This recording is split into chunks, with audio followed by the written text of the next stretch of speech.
Welcome to Political Hamzy, dear viewers. This is your boy once again. If you do like this content, please click the like button, the subscription button, and don't forget to turn on that notification bell. Today's topic is going to be short and sweet, nice and simple. It's going to be about the economic downturn in Nigeria and the food insecurity. Is there any end in sight? I can't tell you whether it's yes or no, but I'm just going to present you with a few points and you make the decision. The economic downturn we're facing in Nigeria, yes, everybody's blaming Tinubu, but most of these problems, it's inherited. Tinubu inherited it from Muhammadu Buhari, our past president, who till date, I think is the worst president we've ever had. He's the most incompetent president we've ever had in Nigeria. So people are wondering, so why don't you give Tinubu a chance? Why is everybody blaming him?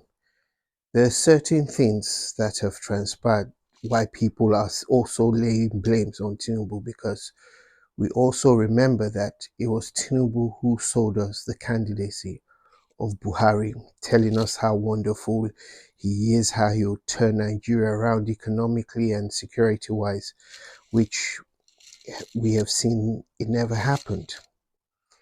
So now Tinubu has inherited a government which is debt ridden, economic downturn, security, everything has collapsed. But now the situation at hand is that Tinubu came in as the president and he said, look, I'm removing subsidy.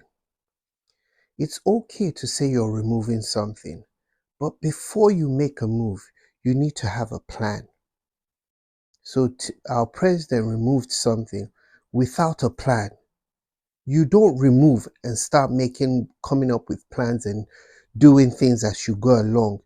You formulate the plan, you have a strategy, then you remove subsidy. That was a mistake our president made. Then the other thing, there's so many things happening in Nigeria that Tinubu, obviously he can't handle these things on his own. He needs a team. So it's a team you choose that decide where you're going. Let me give you this example. You're a coach of a football team, 11 players on the pitch.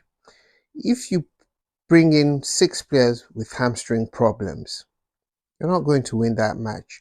You need your best players, because a team is like a Cuban link. It's a chain. Once a link is broken, everything collapses. So now let's look at Tinubu's team. Certain players, I feel they're not up to the task. And I keep mentioning these same names repeatedly. We have our Senate president, who Tinubu helped put in there, Godswill Akpabio. This is a guy that's baggage. He was facing a probe with EFCC, himself, and the Minister of State of Defense, Matwale. The only reason why they were never probed by EFCC was because our president removed the chairman of the EFCC and he was detained. That was the only reason. Then you have our Minister of Budget and Economic Planning, Bagudu.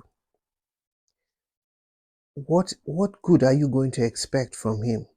This is a person that was proven to be the late General Abacha's bagman. Most of the money siphoned out of Nigeria and put in accounts overseas was done through him, and you've put him on your team as if anything good will come out of it.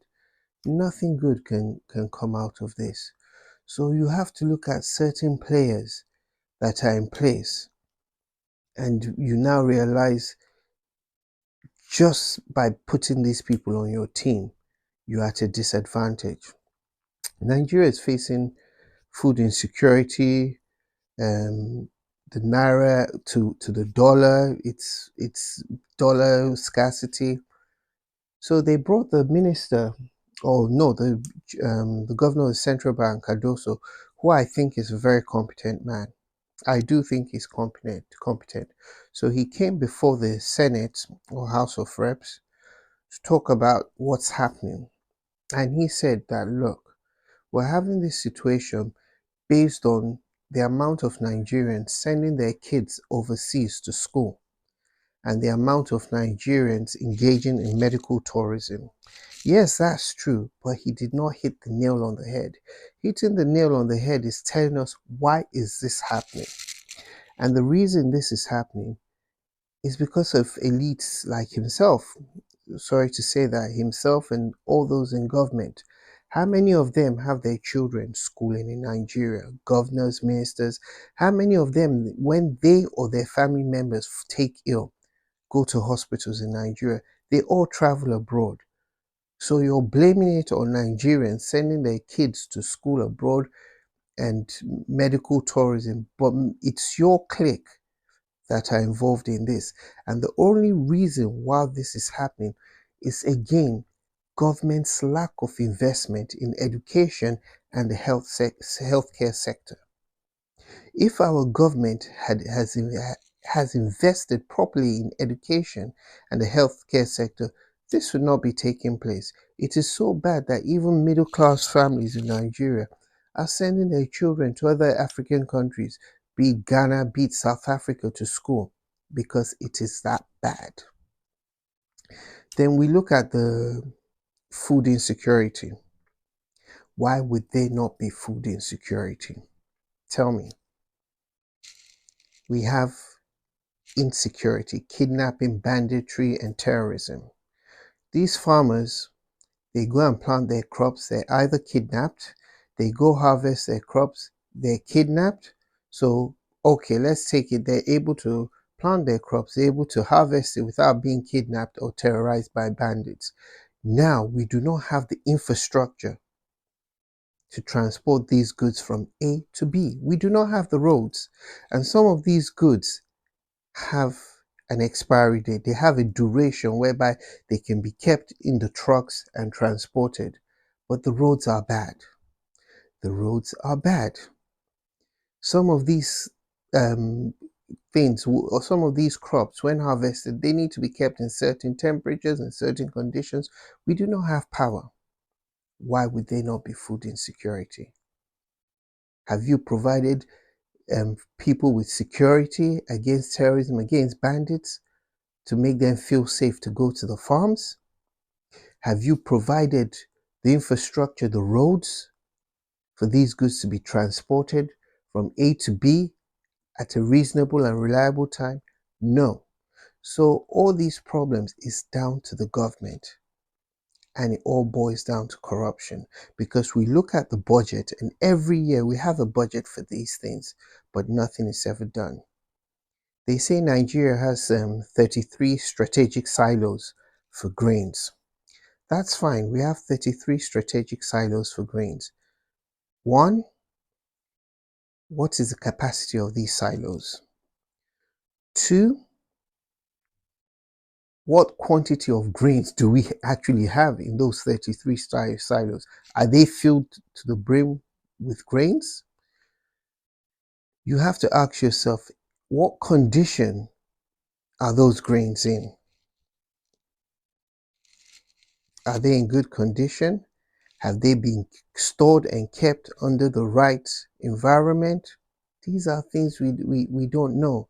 And these are questions we need to ask ourselves, because for all you know, we can have 33 strategic silos for grains and only 10 are filled with grains and the other 23 are empty. So, Mr. President, there's so much you have to do to address this. It's not just about releasing what grains are there.